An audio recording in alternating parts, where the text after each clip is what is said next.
सावन के महीने में सारे व्रत किए जाते हैं।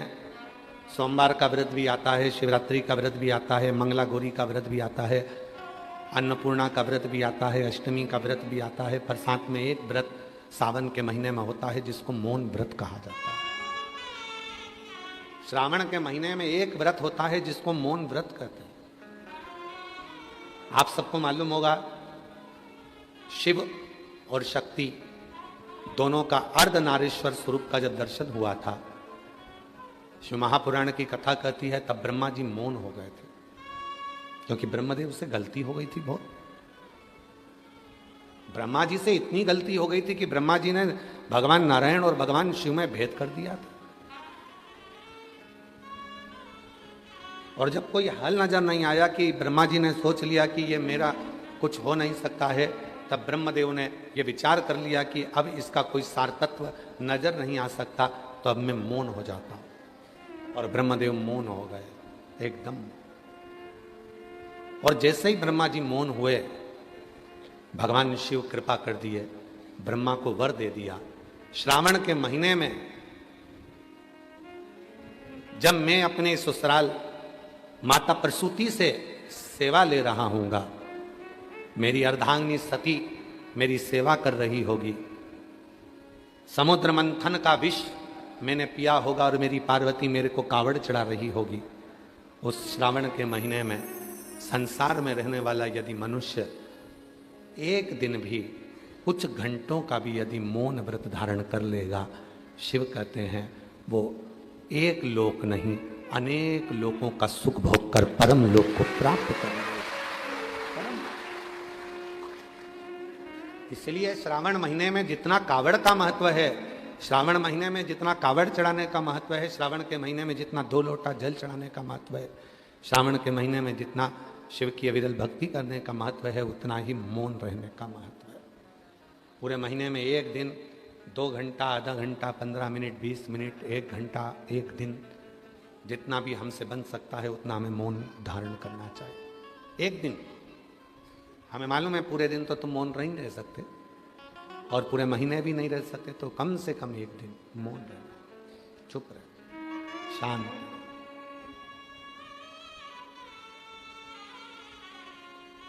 बहने वाली गंगा भी काशी में आकर रहना पसंद करती।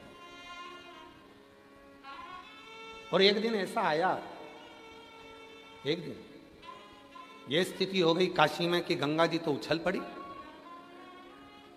बहुत उछली।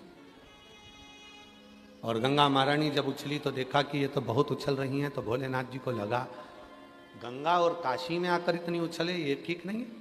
शिव जी ने अपना त्रिशूल लिया, गाड़ दिया, और जो गाड़ा गंगा मैया वहीं से टकराई और वापिस लौट कर निकल गई। उस स्थान का नाम आज भी, उस स्थान को शूलकंठेश्वर महादेव के नाम से जाना जाता है।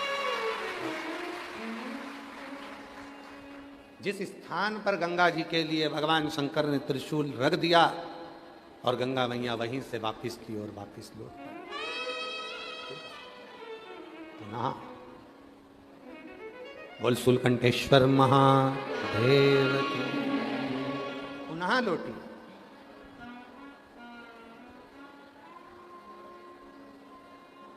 उनको पहचानना, उनको जानना, उनका स्मरण करना, उनकी भक्ति में डूबना।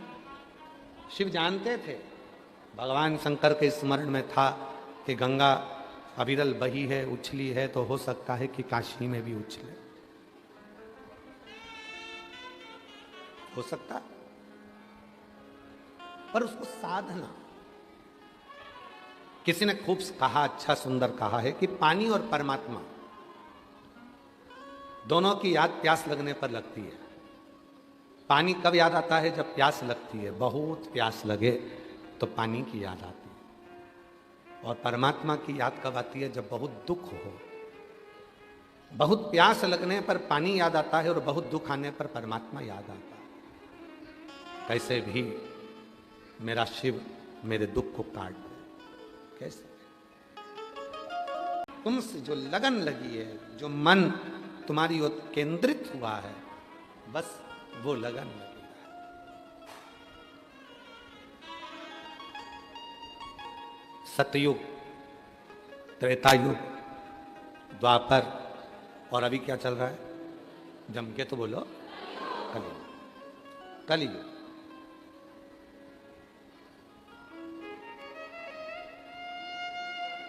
शिव जी के जितने भक्त हैं ना, वो सब भगवान भोलेनाथ जी से कहते हैं कि सतयुग में तो हमको अनुष्ठान करना पड़ता था, यज्ञ करना पड़ता था।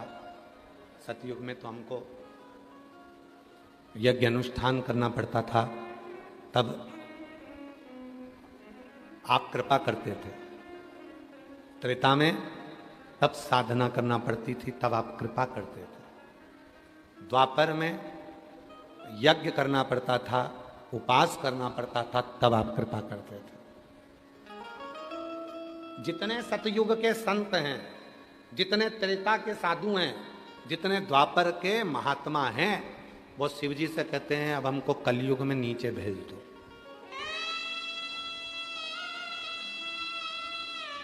अब हमको कलयुग में नीचे भेज दो। शिव जी ने पूछा क्यों, किस लिए, काय को, किस कारण? तो सतयुग के संत कहते हैं, त्रेता के संत कहते हैं, द्वापर के संत कहते हैं पहले हम यज्ञ करते थे तब शिव प्रसन्न होते थे, व्रत करते थे तब शिव प्रसन्न होते थे, साधना उपासना करते थे तब शिव प्रसन्न होते थे, पर अब हमको कलयुग में भेज दो क्योंकि एक लोटा जल से शिव प्रसन्न हो जाते हैं। एक लोटा जल सारी समस्या का। अब शिव केवल एक लोटे जल से प्रसन्न हो जाते हैं, केवल एक लोटा जल। अब उस जल को चाहे तुम, कोई कहे कि ये गंगा नदी का पानी है, कोई कहे गटर का पानी है, कोई कहे कारपोरेशन का पानी है, कोई कहे नगर पालिका का पानी है, कोई कहे टंकी का पानी है, कोई कहे खड्डे का पानी है, तुम कुछ भी कहते रहो। शिव जी अगर पानी देखते होते तो तुमसे पानी मांगते ही नहीं। शिव जी अगर फूल देखते होते तो तुमसे फूल मांगते ही नहीं। शिव महापुराण में, स्कंद पुराण में, भविष्य पुराण में, अग्नि पुराण में, नर्मदा पुराण में, लिंग पुराण में, नारद पुराण में, ब्रह्म विवर्त पुराण में, कूर्म पुराण में, मत्स्य पुराण में, विष्णु पुराण में, श्रीमद् भागवत पुराण में, जितनी पुराणे हैं और जितनी उनकी उप पुराण है, उसमें यह नहीं लिखा कि जल कहाँ का लेकर आना, उसमें तो यह लिखा भाव से अगर तूने आंख के अश्रु भी चढ़ा दिए तो भी शिव स्वीकार कर लेगा, तो भी शिव स्वीकार कर। चलो जाने दो, अब एक कथा सुनो नरसिंह मेहता जी की। नानी बाई का मायरा सावरिया सेठ ने भरा था, पर सावरिया सेठ से मिलाने वाला नरसिंह जी को थे कौन? भगवान देव अधिदेव मां। जरा विचार करिए, सावरिया सेठ से शिव जी को मिलाने वाला कौन था? कौन?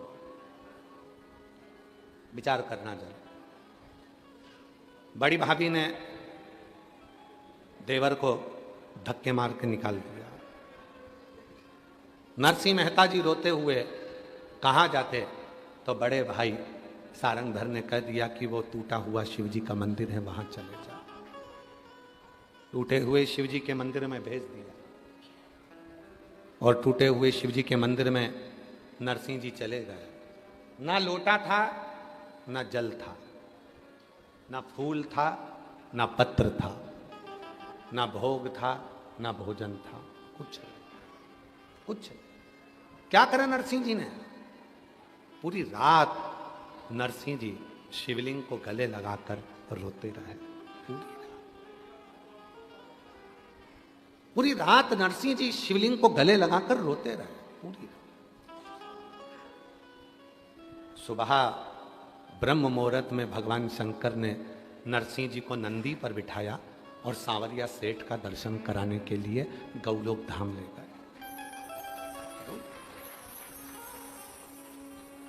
जिस गौलोक धाम में नरसिंह जी पहुंचे, वहां पर भगवान सांवरिया जी राधा जी के साथ नृत्य कर रहे थे। कृष्ण जी का ध्यान गया नरसिंह जी की ओर। यहां लोग मरने के बाद आते हैं, तुम जिंदा जी आ गए। कैसे आ गए? यहां तो जीते जी कोई आता ही नहीं, मरने के बाद आते। तुम कैसे आ गए? नरसिंह जी कहे मुझे नहीं पता, पर कोई नंदी पर बिठा कर लेकर आया था। कहां है वो? जो सांवरिया सेठ ने भगवान शिव जी को देखा, जिंदा जी बैकुंठ तक लाने की सामर्थ्यता किसी में नहीं है, केवल एक शिव में है। वो जल नहीं था तो भी शिव प्रसन्न हुए। यही कलिकाल की घटना है, यही कलयुग की घटना है। नानी भाई का मायरा कोई सतयुग या त्रेता या द्वापर का नहीं है, कलयुग का है। आंखों के पानी में नमक होता है कि नहीं होता? बोलो बोलो, जम के बोलो। होता है। अब जब आंखों का पानी नमक वाला शिव जी पे गिरा होगा तो भी तो शिव जी ने स्वीकार किया होगा। अब दुनिया के लोग कहते हैं पानी शुद्ध रखो, और शिव महापुराण की कथा कहती है वाणी शुद्ध रखो। दुनिया के लोग कहते हैं फूल शुद्ध रखो।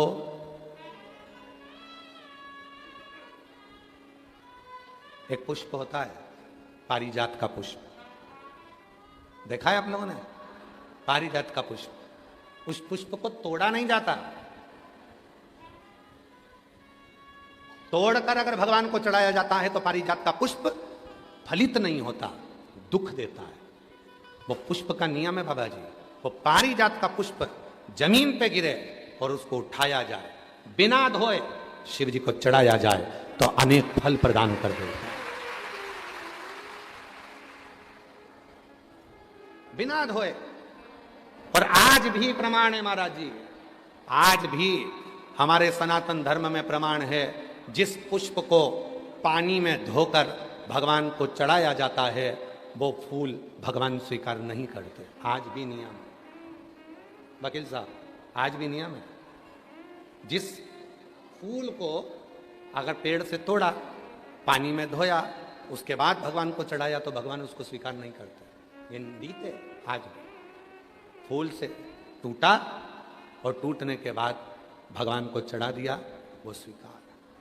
कई माताओं की आदत रहती है पानी के लोटे में, पानी की बाल्टी में फूल तोड़कर डाल लेती हैं, मंदिर जाती हैं, फूल चढ़ा देती हैं, उसी का पानी भगवान को चढ़ा देती हैं। पानी में ही फूल पड़ा रहता है, भगवान को चढ़ा रही हैं। कई लोगों की आदत रहती है, वो सोचते हैं कि हम जा तो रहे हैं, फूल अलग से कहाँ ले जाएंगे, पानी के लोटे में, पानी की बाल्टी में फूल डाल लिए, तोड़ तोड़ कर पानी की बाल्टी में फूल डाले और शिव जी को जाकर चढ़ा दिए। शिव स्वीकार नहीं करता। पूरी पुराण को उठाकर देखना, कहीं नहीं लिखा कि फूल को धोकर शिव को चढ़ाना। यहां तक लिख दिया कि पारिजात का यदि फूल, और ये पारिजात का फूल कब आया था? अभी अभी हमने कथा में वर्णन किया था, सीहोर की कथा में। सीहोर की कथा में वर्णन किया था, आप लोगों ने सुना होगा। दुर्वासा बाबा आ गए थे अयोध्या में भोजन करने के लिए। अभी कथा में बोला था, आप लोगों ने में से किसी न किसी ने सुना होगा। दुर्वासा ऋषि आए अयोध्या, भगवान श्री राम जी, भरत जी, शत्रुघ्न जी, लक्ष्मण जी सबने आओ भगत करी।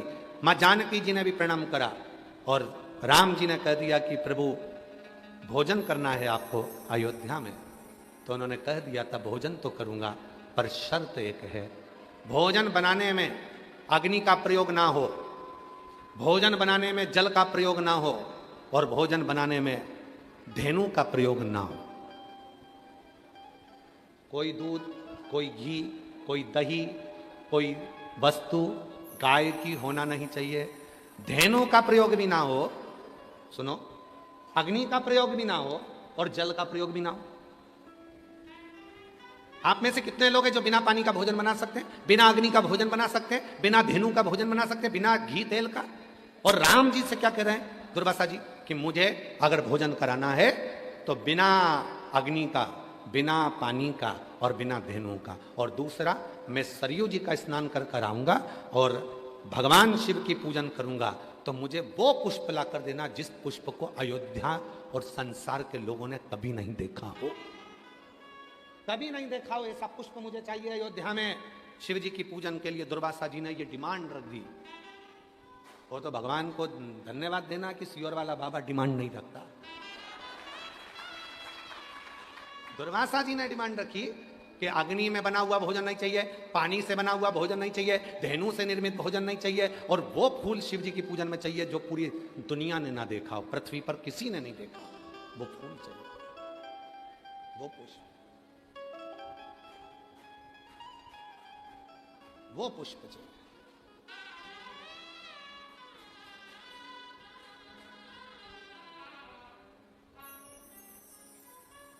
बहुत अच्छा है जो सीहोर वाला बाबा ज्यादा डिमांड नहीं रखता। ये जितने लोग सोशल मीडिया पे बोलते हैं ना कि बाबा इतनी डिमांड, बाबा इतनी डिमांड, तो ये तो छोटी मोटी है, भारी डिमांड होना चाहिए। हल्के फुल्के थोड़ी ना है। विश्वनाथ जी के बेटे हैं, शिव के पुत्र हैं, कोई छोटे मोटे। अब राम जी चिंता में पड़ गए। राम जी के समझ में नहीं आया कि मैं ऐसा भोजन, सीता जी से पूछा तुम बना दोगी? सीता जी बोली बिना आगी के और बिना पानी के, बिना घी तेल के कोई भोजन बनेगा? पूरे अयोध्या में दिखवाया ऐसा कोई फूल जिसको किसी ने नहीं देखा। बाबा वशिष्ठ के पास गुरुजी ने कह दिया एक पत्र लिखो, इंद्र के लिए छोड़ दो। उस पत्र में लिखना 2 वृक्ष भेज दो, 2 वृक्ष, एक कल्प वृक्ष और दूसरा पारिजात का वृक्ष, 2 वृक्ष भेज। पत्र गया और वो पत्र इंद्र के चरणों में जाकर गिरा, तो पत्र पढ़ते से ही इंद्रदेव ने 2 वृक्ष भेजे। कौन कौन से वृक्ष भेजे? एक कल्प वृक्ष, एक पारिजात। कल्प वृक्ष इसलिए भेजा गया कि राम जी ने हाथ जोड़े कल्प वृक्ष के और कहा कि भोजन दे दो। कल्प वृक्ष से जो मांगो वो मिल जाता है। बना हुआ भोजन सामने आ गया, ना अग्नि लगी, ना पानी लगा, ना धेनु लगी, और भोजन दुर्वासा जी के सामने। दूसरा पारिजात का वृक्ष आया, जिस पारिजात के फूल को किसी ने नहीं देखा था, वो राम जी ने दुर्वासा जी को दिया शिव जी को चढ़ाने के लिए। और वो फूल जो जमीन पर पड़े थे वो राम जी बीन कर दुर्वासा जी को दिए थे। शिव ने स्वीकार किए थे। शंकर भगवान उसी क्षण राम जी की साक्षी में कहते हैं, सुनो राघव, आज भूमि पर पड़ा हुआ यह पुष्प तुम्हारे हाथ का स्पर्श पाकर मेरे पास आया है। आज के बाद संसार का मनुष्य जब पारिजात का फूल मुझे देगा तो वो तोड़ कर देगा तो फल नहीं मिलेगा, पर भूमि पर पड़ा हुआ देगा तो मैं राम के रूप में उसको स्वीकार करूंगा। राम जी के हाथ के पुष्प के बराबर पुष्प पारिजात का भूमि पर पड़ा हुआ पुष्प हो जाता है। और दुनिया के लोग बात करते हैं कि ये पानी मत चढ़ाओ, वो पानी मत चढ़ाओ, ये मत करो शिव जी को। ये कई लोग कह देते हैं ये बेलपत्र तुम्हारी पूरी टूट गई है, ये बेलपत्र खंडित हो गई है, ये खंडित बेलपत्र है, शिव जी को मत चढ़ाओ, इसकी एक पत्ती नहीं है, शिव जी को मत चढ़ाओ, ये बेलपत्र का आधा टुकड़ा है, शिव जी को मत चढ़ाओ, ये बेलपत्र का इतना सा टुकड़ा है, शिव जी को मत चढ़ाओ। शिव महापुराण की कथा जिसने पढ़ी नहीं है वो व्यर्थ की बात करते हैं। और जिन्होंने शंकर जी को जान लिया, शिव महापुराण में यहां तक लिखा है कि अगर बेलपत्र के 1,00,000 टुकड़े हो जाएं और बेलपत्र सूख भी जाए, सूख कर भी उसका चूरा बन जाए और चूरे का भी एक तिनका मात्र भी शंकर को चढ़ जाए तो सहस्त्र बेलपत्र के फल के बराबर फल प्राप्त हो जाता है। जो समझे ही नहीं उनको क्या समझाए? जो आज भी दिमाग में लेकर बैठे खंडित है, खंडित है, खंडित है, खंडित है। कई लोगों के दिमाग में बैठा रहता है। और आप लोगों से निवेदन है, आज की कथा में से ये वाला वीडियो काट के डाल देना आप लोग, जो लोग कहते हैं बेलपत्र खंडित है। बेलपत्र का टुकड़े से टुकड़ा, टुकड़े से टुकड़ा भी अगर है और वो भी अगर शिव को समर्पित है तो वो भी सहस्त्र बेलपत्र के बराबर हमें फल देगा। सहस्त्र। दुनिया में केवल एक ही तो है, पूरी दुनिया में केवल एक ही है, मेरा देव अधिदेव महादेव। भगवान विष्णु जी की मूर्ति खंडित होती है तो मूर्ति को बदलना पड़ता है। राम जी की मूर्ति खंडित होती है तो मूर्ति को बदलना पड़ता है, देवी जी की मूर्ति खंडित होती है तो मूर्ति को बदलना पड़ता है, दत्त भगवान की मूर्ति खंडित होती है तो मूर्ति को बदलना पड़ता है, 33 कोटि देवताओं की मूर्ति खंडित होती है तो मूर्ति को बदलना पड़ता है। और महादेव का शिवलिंग यदि खंडित भी हो जाता है तो वह अखंडेश्वर महादेव कहलाता है। शिव जी का शिवलिंग भी अगर खंडित हो जाए तो वो खंडित नहीं माना जाता, 1000 टुकड़े हो जाएं तो खंडित नहीं माना जाता, उसके टुकड़े टुकड़े हो जाएं तो भी खंडित नहीं माना जाता, वो अखंडेश्वर हो जाता है, सहस्त्रेश्वर हो जाता है, लक्षेश्वर हो जाता है, वो साधारण नहीं रहता है।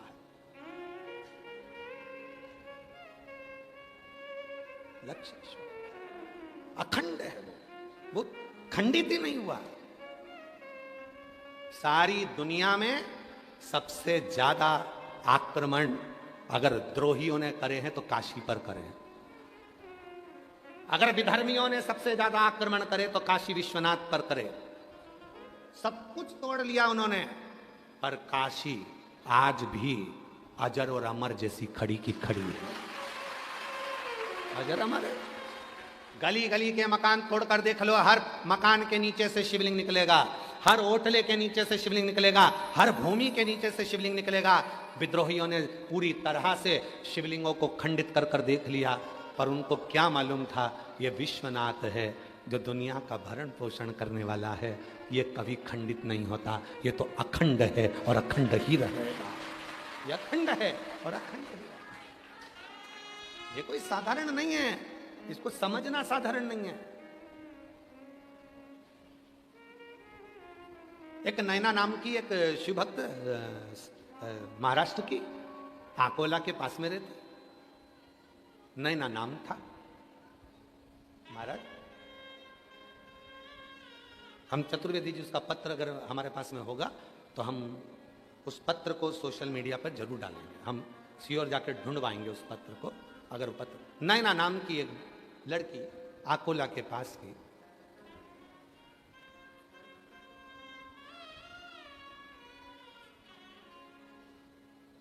हॉस्पिटल में जॉब करती, हॉस्पिटल में भी ऐसी जगह जॉब करती है जहां पर स्त्री का प्रसव होता, बच्चा जन्म लेता, तो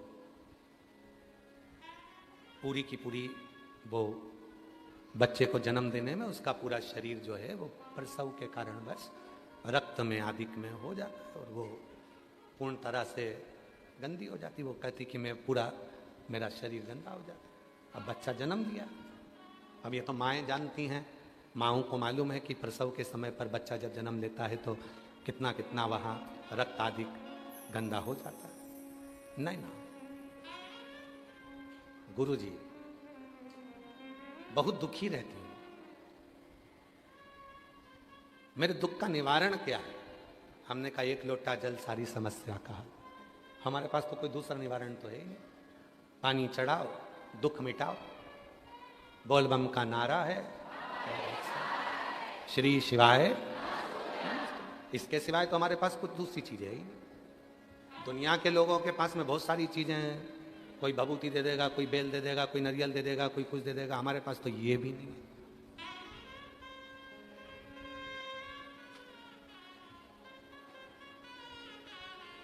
हमने कहा नहीं ना, तुम एक काम करा करो, रोज शिव जी को जल चढ़ाया करो। गुरुजी हॉस्पिटल में जाने की जल्दी रहती है,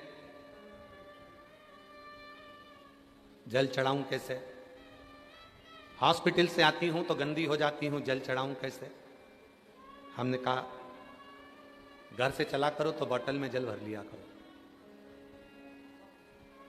जाते आते जब तुम्हारा मन पड़ जाए, जब शिव कृपा कर दें तब जल चढ़ा।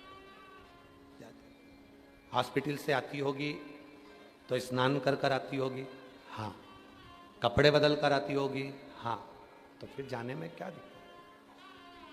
पर लोग कहते हैं कि हॉस्पिटल से आई है, शिव जी के मंदिर आ गई। हमने कहा दुनिया तो ताना देती रहेगी। शिव महापुराण की कथा में आता है, रात्रि को 9:15 वाला जो उपाय यूट्यूब पर डला हुआ है, जब कोई बहुत मात्रा में बीमार पड़ जाता है, हॉस्पिटल से ही वो 9:15 वाला उपाय करने के लिए मंदिर पहुंच जाता है। और बाबा उस पर करुणा करना प्रारंभ कर देगा। शिव गंदा शरीर नहीं देखे हैं, शिव गंदा मन देखते हैं। कितने रुपए का तुमने क्रीम पाउडर लगाया, कितने सुंदर तुम हो, ये शिव जी को मतलब ही नहीं है। क्या करेगा वो तुम्हारी सुंदरता से? करेगा क्या?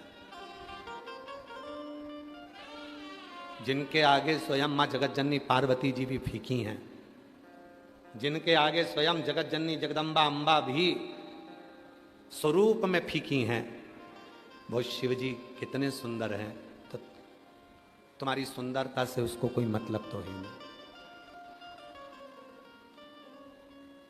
तेरी प्रतिमा कितनी सुंदर, तू कितना सुंदर।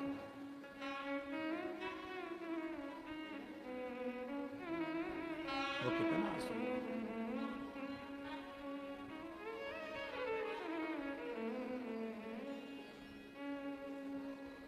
कितना सुंदर होगा। तेरी प्रतिमा कितनी सुंदर, तो कितना सुंदर, तो कितना सुंदर। जरा विचार कर, कितना सुंदर।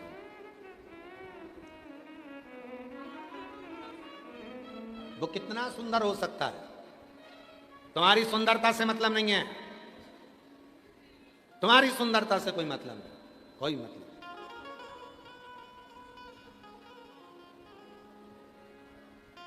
नाथू भगत की कथा याद है आप लोगों को? काशी में रहने वाले, जितने काशी में रहने वाले, नाथू भगत की कथा आप लोगों के स्मरण में होगी। नाथू भगत शिव का परम उपासक,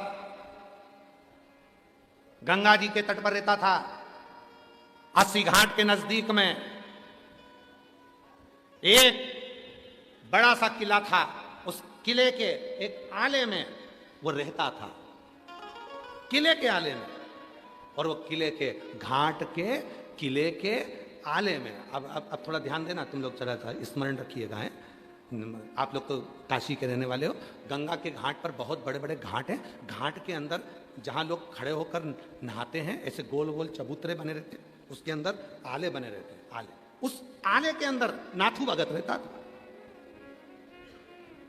जितने काशी वाले हैं उन सबके स्मरण में एक कथा होगी कि वो नाथू भगत काशी में रहता और 80 घाट के नजदीक में केदार खंड के अंतर्गत निवास करता। नाथू भगत जिसको भी प्रवचन देता था, बोलता था, तो एक ही बात कहता था, कभी उसने काशी से बाहर पांव नहीं रखा। कैलाश नहीं गया क्योंकि उसको मालूम है कैलाश मेरी काशी में है। कभी देवी का दर्शन करने नहीं गया क्योंकि 9 देवियां मेरी काशी में है। किसी गौरी का दर्शन करने नहीं गया क्योंकि 9 गौरी मेरी काशी में है। किसी विनायक का दर्शन करने नहीं गया क्योंकि अष्टविनायक मेरी काशी में है। किसी हनुमान जी के मंदिर दर्शन करने नहीं गया क्योंकि सारे हनुमान मेरी काशी में है। किसी देवता के धाम नहीं गया क्योंकि सारे देवता मेरी काशी में है। वो नाथू भगत 10 साल में उसका एक नियम था, वो भंडारा करता था। कितने साल में? 10 साल में भंडारा करता था वो नाथू भगत। भंडारा कैसा करता था? तुम भंडारा कैसे करते हो? पूड़ी बनाते हो, सब्जी बनाते हो, बिस्कुट बांटते हो, टॉफी बांटते हो, सब कुछ बांटते हो। वो नाथू भगत वो कहता था, मैं भंडारा उस चीज का करूंगा जो मेरे शिवजी ने मुझको दिया है। जो मेरा है ही नहीं उसका मैं भंडारा कैसे करूं? 5000 रुपए तुम दो, आज खीर बांटेंगे, ये भंडारा नहीं है। तेल का पीपा तुम दो, आज पूरी सब्जी बनाकर बांटेंगे, ये भंडारा नहीं है। आज बटुकों का भोजन होगा, मालपुआ रबड़ी बनेगा, 20,000 रुपए तुम दो, ये भंडारा नहीं है। कहीं से लेकर आ गए दे दिया, ये भंडारा नहीं है। नाथू भगत काशी की पवित्र भूमि का वो संत था शिव का। वो कहता था, मेरे भगवान ने जो मुझे दिया है मैं भंडारा उसका करूंगा। क्या करता था? अपने शरीर को खंबे से ठोक लेता था, शिव शिव शिव शिव शिव कहकर ठोकता, शरीर में घाव हो जाते, शरीर में घाव होते, उसमें कीड़े पड़ जाते, शरीर के अंदर कीड़े पड़ते और वो कीड़े शरीर को खाते। 15 दिन तक भंडारा उसके शरीर का देता वो नाथू भगत, और 16वें दिन मां गंगा में जाके डुबकी लगाता, पूरा शरीर ठीक हो जाता।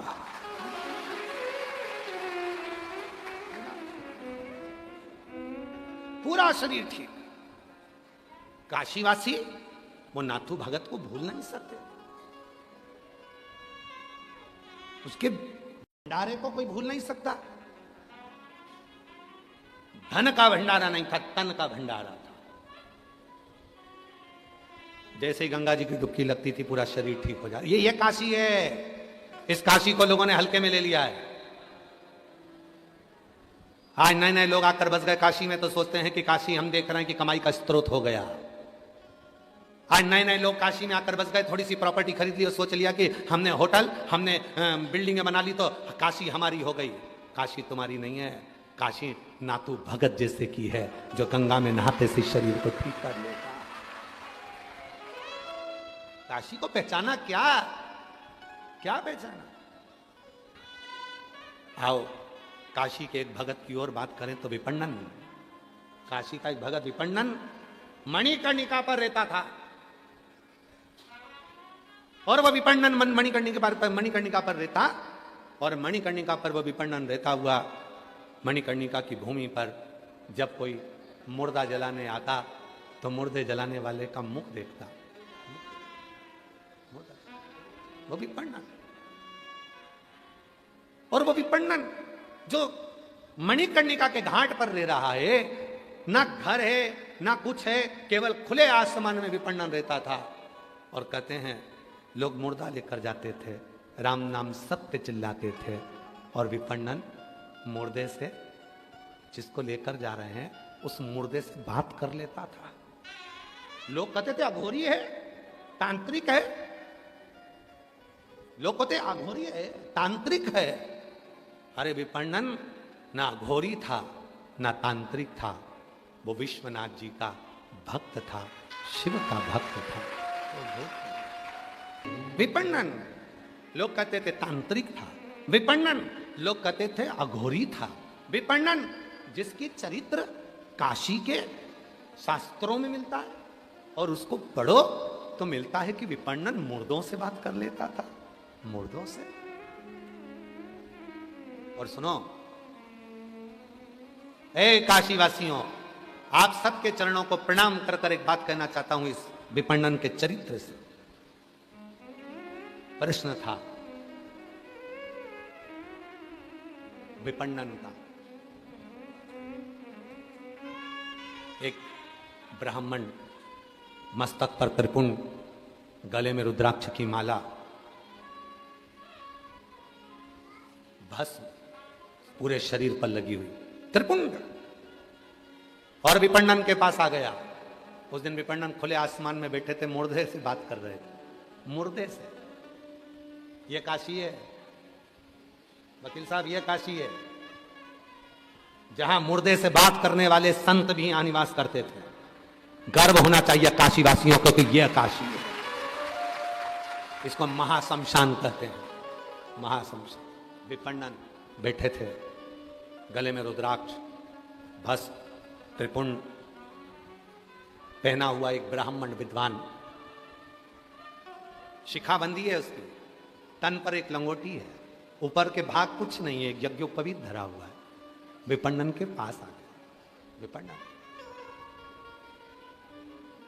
आज विपन्नन मुर्दे से बात कर कर हंस रहे थे, तो मैं पूछा कि भाई मेरा प्रश्न है। ब्राह्मण ने पूछा कि परमात्मा से प्रेम और संसार से प्रेम में क्या अंतर है?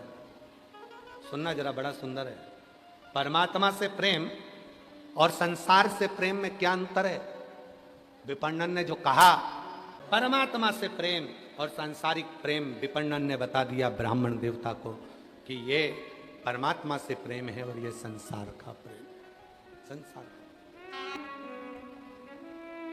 का। समझ, शिव तत्व कह रहा है, शिव तत्व। छाया तो पहली व्यासपीठ है, जिसको रोकने के बाद भी लोग शिव भक्त, और ये प्रदीप मिश्रा जी के लिए नहीं आ रहे, सीवर वाले बाबा के लिए नहीं आ रहे, आपके दिल में जो शंकर जी बैठे हैं, विश्वनाथ जी बैठे हैं, शिव बैठे हैं, आप उस शिव को पाने के लिए, शिव से शिव का मिलन करने के लिए शिव पुराण है। शिव से शिव।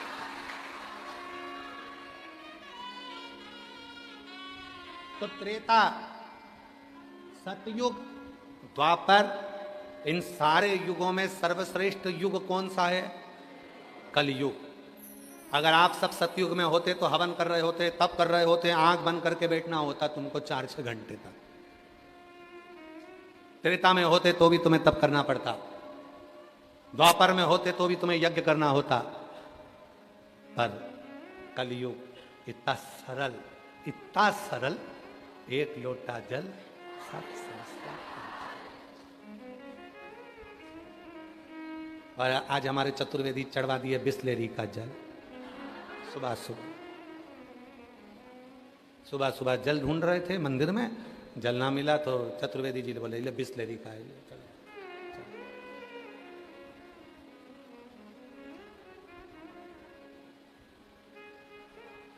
जो नहीं, शिव जी ने कभी नहीं कहा कि मुझे इतना कीमती फूल देना, कभी नहीं, कभी नहीं कहा।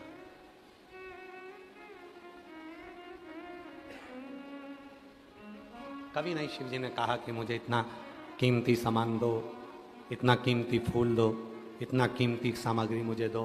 शिव जी तो बोलते हैं, शंकर भगवान की कथा तो यहां तक कहती है कि कीमती कीमती सामान तुम घर छोड़ के आओ, एकदम फ्री होकर आओ, आनंद के साथ।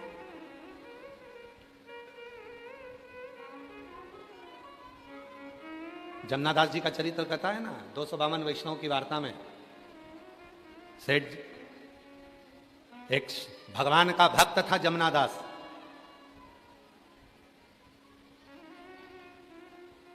फूल वाले के पास गया फूल लेने के लिए। कितने का है? 1 रुपए का। दे दो, बाबा को चढ़ाऊंगा, श्रीनाथ जी को, गोवर्धननाथ जी को, विश्वनाथ जी को दे दो, ले।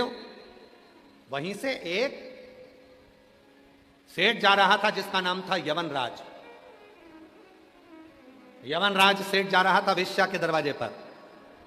टोकनी में देखा कि फूल रखे थे, बड़ा सुंदर फूल था। जो जमुनादास जी के हाथ में फूल रखा था उसी फूल को सेठ यवनराज ने देख लिया। यवनराज ने फूल हाथ में लेकर, हाथ में फूल को उठाकर देखा, फूल वाले से पूछा फूल कितने का है? फूल वाले ने कहा फूल 2 रुपए का। जमुनादास जी बोले अभी तो तुम मुझे फूल 1 रुपए का दे रहे थे, विश्वनाथ जी के लिए, गोवर्धननाथ जी के लिए, श्रीनाथ जी के लिए। ए भैया, मैंने ये फूल अपने मन से बाबा को दे दिया, गोवर्धननाथ जी को दे दिया, श्रीनाथ जी को दे दिया, विश्वनाथ जी को दे दिया, अब तो तुम ये फूल मुझे दो ना। फूल वाले ने कहा फालतू की बात मत करो, फूल की कीमत 2 रुपया है। यमनराज को कहा, सेठ जी को।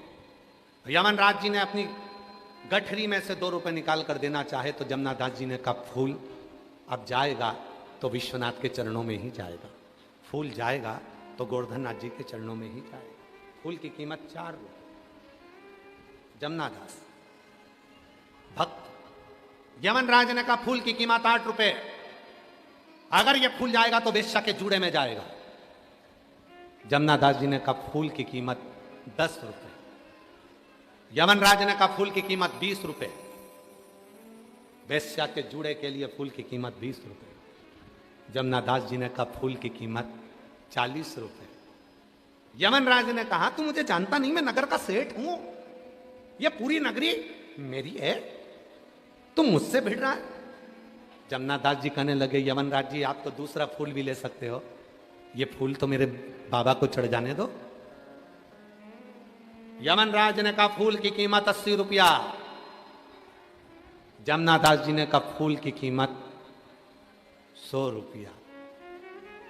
यमनराज ने कहा फूल जाएगा अब तो वेश्या के जूड़े में ही जाएगा, फूल की कीमत 200 रुपए। जमुनादास जी ने कहा फूल जाएगा तो विश्वनाथ जी के पास जाएगा। फूल की कीमत 400 रुपए। यमनराज ने कहा फूल की कीमत 500 रुपए। जमुनादास जी ने कहा फूल की कीमत 1000 रुपए। यमनराज ने कहा फूल की कीमत 5000 रुपए। जमुनादास जी बोले फूल की कीमत 10,000 रुपए। 10,000।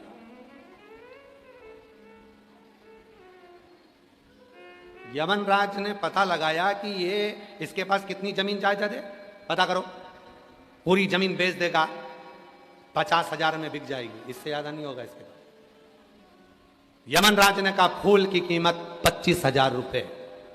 जमुनादास जी बोले फूल तो विश्वनाथ के पास जाएगा, फूल की कीमत 50,000 रुपए। 50,000। यमनराज ने मन में विचार करा फूल की कीमत मुझे दुगनी बोलना पड़ेगी, 1 लाख रुपए मुझे फूल की कीमत लगाना पड़ेगी। 1 लाख में तो मैं 10 वेश्या लाके खड़ी कर दूंगा। अगर एक वेश्या को 1 लाख का फूल दूंगा तो 10 वेश्या मेरे पास खड़ी होगी।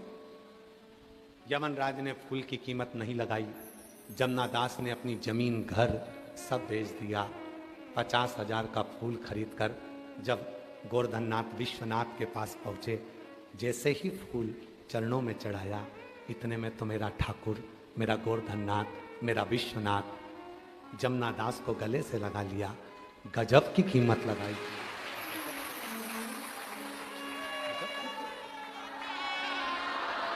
गजब की कीमत। आज भी अगर भगवान शंकर के फोटो का दर्शन करो, श्रीनाथ जी के चित्र का दर्शन करो, गोवर्धननाथ जी के फोटो का दर्शन करो, आज भी जमुनादास जी का वो फूल तुम्हें फोटो में मिलेगा। फोटो में। आप लोगों में से किसी ने शंकर जी का फोटो देखा? अगर शिव जी का फोटो देखा हो तो यहां एक फूल लगा हुआ उनका देखा होगा कान के पास। किस किस ने देखा है? दर्शन किए है? शिव जी के कान के पास में एक फूल होता है, श्रीनाथ जी के हाथ के ऊपर एक फूल होता है, गोवर्धननाथ जी के हस्त के ऊपर एक फूल होता है। कोई पूछे कि भगवान शंकर जी के कान के पास में केवल एक ही फूल क्यों है, तो जवाब मिलेगा वो फूल किसी और का नहीं है, वो जमुनादास का फूल आज तक मेरा महादेव अपने कान के पास लगा। वो जमुनादास जी का फूल आज भी मेरे गोवर्धननाथ जी अपने हस्त कमल पर रखते हैं। कीमत फूल की नहीं है, कीमत भाव की है, कीमत दिल की है, कीमत हृदय की है। अब लोग कहें कि पानी गंदा, कोई कहे फूल बेकार हो गए, कोई कह दिया पानी फूल मुरझा गए, कोई कहने कह दिया ये बेलपत्री टूट गई, कोई कह दिया बेलपत्री खंडित हो गई, कोई ने कह दिया नारियल सड़ा निकल गया। अरे भाई तुम पहचाने कहां? शंकर जी को तुम अभी पहचाने नहीं। अरे पूरी जिंदगी निकल जाएगी तो भी लोग शिव जी को नहीं पहचान पाएंगे, पूरा जीवन। और जितने हमारे श्रोता हैं, हम बाबा के इस विश्वनाथ जी की धरा से कर रहे हैं, जितने श्रोता आस्था चैनल पर, फेसबुक, यूट्यूब पर सुन रहे हैं, उन सब से निवेदन है, तुम्हें अगर कोई आडंबर में डाले, कोई कहे तुमसे शिव जी को ये अच्छा देना, शिव जी को ऐसा देना, शिव जी को वैसा देना, समझ लेना वो तुम्हें केवल आडंबर में डाल रहा है। शिव जी को तो केवल तुम्हारा दिल चाहिए, भाव चाहिए, श्रद्धा चाहिए, शिव जी नहीं। आओ कुबरेश्वर बाबा की धरा पर, सीहोर की पवित्र धरा पर, पवित्र सीहोर की भूमि पर आना और पवित्र सीहोर की भूमि पर आकर कुबरेश्वर बाबा के धाम जाना। कुबरेश्वर बाबा के धाम पर जाकर आप दर्शन करोगे, जहां बैठोगे वहीं पे तुम्हें कंकर शंकर मिलेगा, जहां बैठे हो वहीं बेलपत्र पड़ी हुई मिलेगी, कहीं बैठे हो वहीं पर लोग पूजन करते हुए दिखते हैं। कई लोग कहते हैं कि यहाँ का मैनेजमेंट सुधारना चाहिए, यहाँ लोग हर कहीं बैठकर पूजन कर देते हैं, मैनेजमेंट सुधारना चाहिए। हम उनसे निवेदन करते हैं ये भूमि कंकर शंकर की है, जहाँ व्यक्ति कंकर उठाता है, बैठता है, दिल से बात करता है, चले जाता है, वहाँ जैसे ही एक कंकर उठाकर वो लेकर गया, फिर वो जो 4 कंकर पड़े हैं उसका कोई महत्व नहीं है। वो जो एक कंकर ले गया, अपने विश्वास से उस एक कंकर ने शंकर बनकर उसका कल्याण करना प्रारंभ कर दिया। पूरी दुनिया की कावड़ भरना, काशी की कावड़ भरो, सोमनाथ जी की कावड़ भरो, महाकाल जी की कावड़ भरो, ओमकारेश्वर की कावड़ भरो, चाहे तुम नीलकंठ की कावड़ भरो, चाहे तुम पूरी दुनिया की कावड़ भरो, और एक बार अगर कुबरेश्वर बाबा की तुमने कावड़ सीहोर जाकर भरी है और बाबा से दिल से तुमने कुछ निवेदन करा है, तो वो खाली नहीं रह सकता, वो मिलेगा, वो प्राप्त है, वो साधारण नहीं। शिव की पूजन में, शिव के प्यार में 3 चीजें जरूरी है। सुन लेना सब। शिव की पूजन में और शिव के प्यार में 3 चीजें जरूरी है। पहले नंबर पर वफादारी। बोलो, अगर वफादारी है तो शिव तुम्हारा है। बाबा जी, आज के जमाने में लोग गुरु के प्रति भी वफादार नहीं हो पाते, माता पिता के प्रति भी वफादार नहीं हो पाते, अपनों के प्रति भी वफादार नहीं हो पाते, धर्मपत्नी और बच्चों के प्रति भी वफादार नहीं हो पाते। पति पत्नी के प्रति वफादार नहीं हो रहा और पत्नी पति के प्रति वफादार नहीं हो रहा। अगर वफादार होते तो लेटरिन की बाथरूम की टाइल्स के नीचे दबे हुए नहीं मिलते। वफादार होते तो ड्रम के अंदर पड़े हुए नहीं मिलते। वफादार, गुरु के प्रति भी वफादारी बहुत जरूरी। जिस गुरु को तुमने मंत्र लिया है, जिस गुरु को तुमने मान लिया कि मैंने श्री शिवाय नमस्तुभ्यम मंत्र ले लिया, वो गुरु मेरा है। अब जो बोलेगा, गुरु वाक्य ही जनार्दन का वाक्य है। और गुरु ने कह दिया ऐसा, तो फिर उस वचन को पकड़ लिया तो फिर तो तुम पार हो गए। और गुरु के वचन में भी अगर संशय हो गया तो फिर रहेगा गुरु के वचन। इसीलिए दुनिया के लोगों ने एक वचन पकड़ लिया, एक लोटा जल।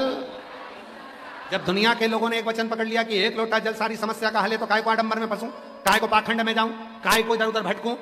दुख आया, लोटा भरा, शिव जी के मंदिर पहुंच गए, काम आ गया। 3 चीजें हैं शिव की पूजन में और शिव के प्यार में। 3 चीजें जरूरी है। पहले नंबर पर बोलो वफादारी, दूसरे नंबर पर विश्वास और तीसरे नंबर पर समर्पण। ये 3 चीजें। पहले नंबर पर वफादारी रखना। वफादारी का मतलब होता है कि मेरा शिव जैसा रखे, शिव जैसा, शंकर जैसा। किसको कहते हैं वफादारी, मालूम है तुमको? महाभारत, महाभारत का वन पर्व वर्णन करता है। एक पुरुष का नाम लिखा है, शिव जी के एक भक्त का नाम। महाभारत के वन पर्व में शंकर जी के एक भक्त का नाम लिखा है, जिसका नाम है पुरुष मृगा। जम के बोलो, क्या नाम है? पुरुष मृगा। आप सबको मालूम होगा कि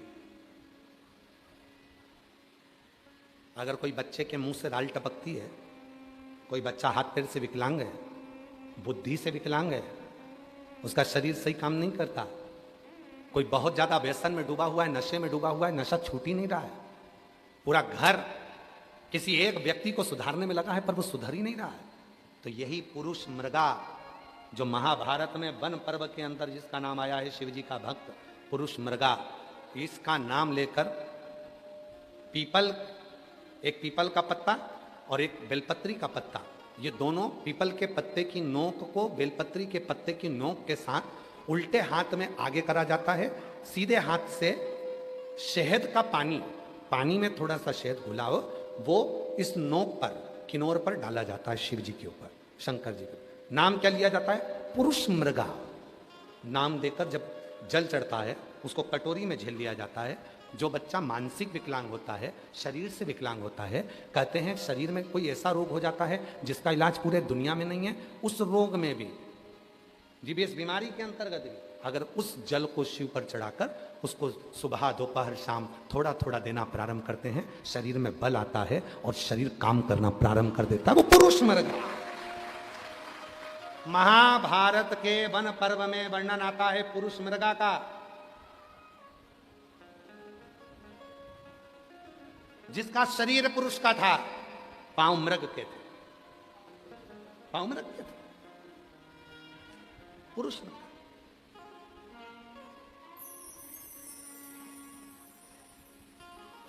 यहां तक कथा कहती है महाभारत वन पर्व में पुरुष मृगा की कथा आती है। शिव भक्त, इसको साधारण नहीं कहेंगे, शंकर का परम भक्त था पुरुष मृगा, परम भक्त। आज भी कहते हैं जिसकी बुद्धि काम नहीं करती है, इधर उधर भटक रही है ना, तो शहद का जल, पीपल के पत्ते की नोक और बेलपत्री की नोक दोनों को मिला के शिव जी पे चढ़ाई जाती है और उसका शहद के जल का प्रयोग किया जाता है, बुद्धि सटीक होती है। जो बच्चे पढ़ने बैठते हैं, मन नहीं लगता, मन विचलित हो जाता है, परीक्षा हॉल में याद नहीं आता, सब याद करते हैं, रात भर पढ़ते हैं और परीक्षा हाल में भूल जाते हैं, उनके लिए भी पुरुष मृगा, पीपल के पत्ता नीचे, ऊपर बेलपत्री का पत्ता, दोनों की नोक, शहद का पानी शिव जी को समर्पित कर कर उस पानी का आचमन करें, बुद्धि केंद्रित हो जाती। पुरुष मृगा, फिर से बोलो क्या नाम है? पुरुष मृगा। वन पर्व महाभारत में चरित्र आता है, राजसू यज्ञ चल रहा है युधिष्ठिर के यहां, पांडवों के राजसू यज्ञ महाराज। और राजसू यज्ञ में ब्रह्मा जी की ओर से आए, विष्णु जी की ओर से आए, इंद्र की ओर से आए, सबकी ओर से आए, पर शिव जी की ओर से कोई नहीं आया। तब गुरु जी ने कहा कि यह काम करो, शंकर जी का एक परम भक्त है पुरुष मृगा, यदि वो यज्ञ में राजसू यज्ञ में आ गया तो समझ लो कि ये यज्ञ सफल हो गया और तुम्हें वर प्राप्त हो गया, फिर तुम कभी जिंदगी में हार नहीं सकते। पुरुष मृगा आना चाहिए। पुरुष हर हर पुरुष मृगा आना चाहिए।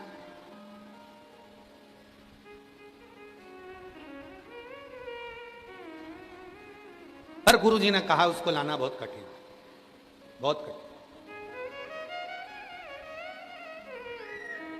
लाओ कैसे? तो महाराज पुरुष मृगा को लाया कैसे जाए? भीम कहने लगे अरे मेरी चुटकी का काम है, तुम चिंता मत करो, मैं लेके आऊंगा, अभी लेके आता हूं। भीम गए, पुरुष मृगा मिल गए। पुरुष मृगा ने कहा कि भीम क्या बात है? भीम कहने लगे हमारे यहाँ यज्ञ चल रहा है, चलो। पुरुष मृगा कहने लगे मैं शिव जी की पूजन कर रहा हूं, नहीं जा रही है। जरा शंकर जी के जो भक्त होते हैं ना, बड़े अटपटे होते हैं, कभी तो मिलेंगे तो बड़ी प्रसन्नता से मिलेंगे और कभी मिलेंगे तो ऐसे रूठली मिलेंगे कि जैसे पहचानते ही नहीं। शिव शिव है, चलो। पुरुष मृगा ने मना कर दिया। भीम ने कहा मैं लेके जाऊंगा, ठीक है चल।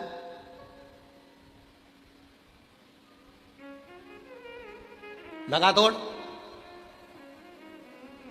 अगर तू जीत गया तो मैं हस्तिनापुर जाऊंगा, और अगर हार गया तो तेरे शरीर के 42 टुकड़े कर कर तालाब में फेंकूंगा, मंजूर है, भाग। भीम तो हल्के में ले रहा था शिव जी के भक्त को। शंकर का भक्त कभी हल्के में नहीं लेना चाहिए, बड़ा भारी होता है, बहुत भारी। 100 के करीब में तो हम ही हैं,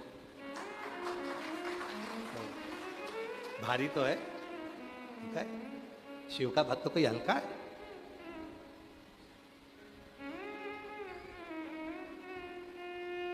सतुआ बाबा जी को भी तुम हल्के मत लेना।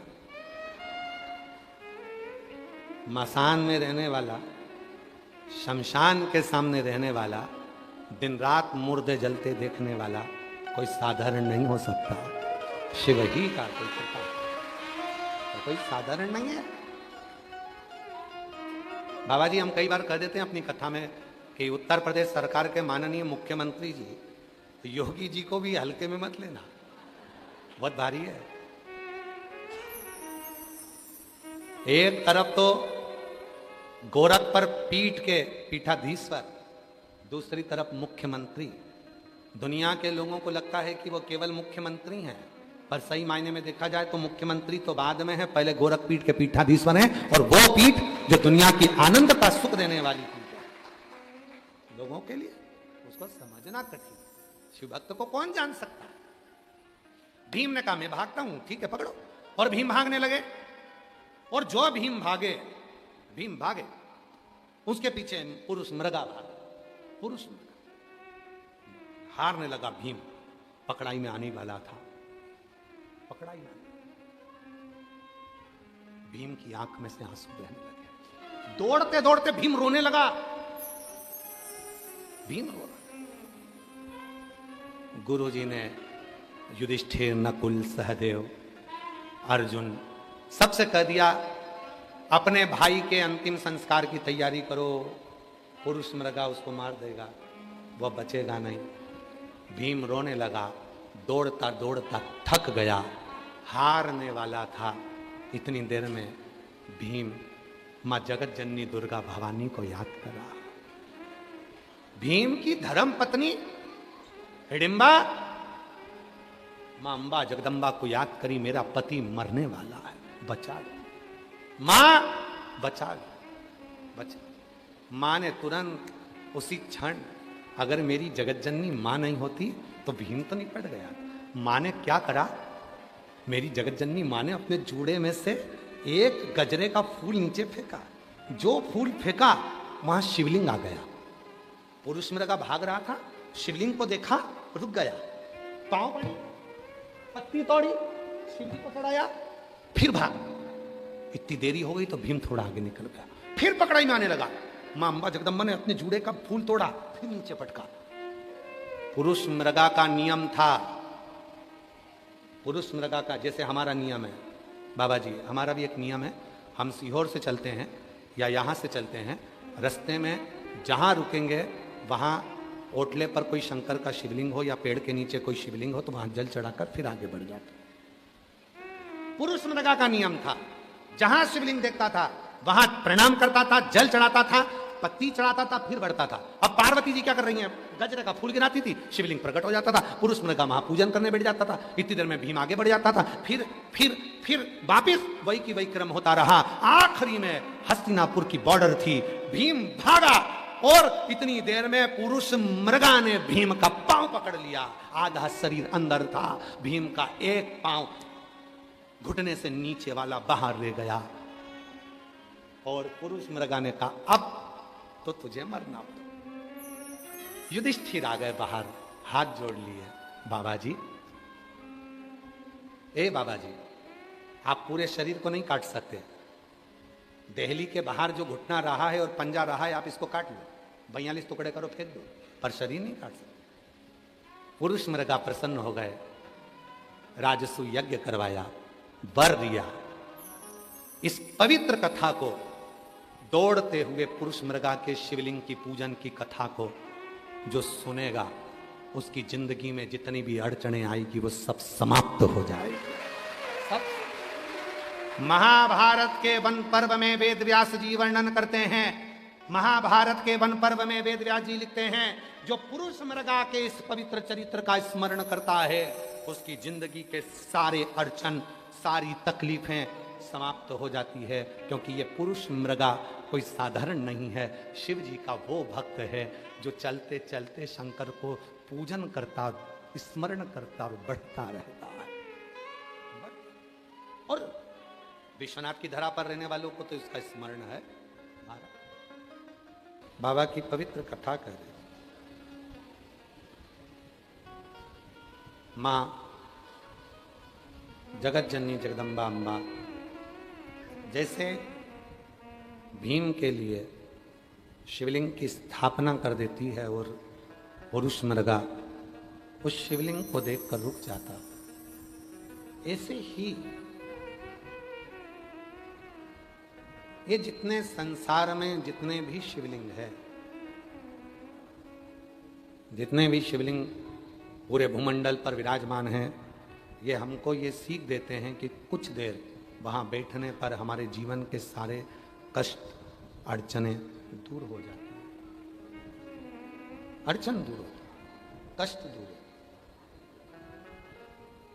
एक स्मरण रहे आपको कि शिव जी ने जिनको पकड़ा उनको आखिरी तक नहीं छोड़ा। शिव जिनको पकड़ते हैं उनको छोड़ते हैं।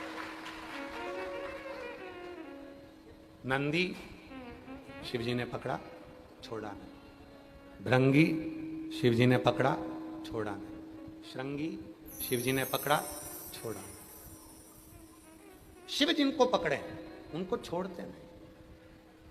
33 कोटि देवताओं में केवल एक देव अधिदेव महादेव ऐसे हैं जो बड़ी मुश्किल से तो अपने होते हैं, और अगर अपने हो गए तुम उनको छोड़ भी दोगे तो भी शिव तुमको कभी नहीं छोड़ेगा।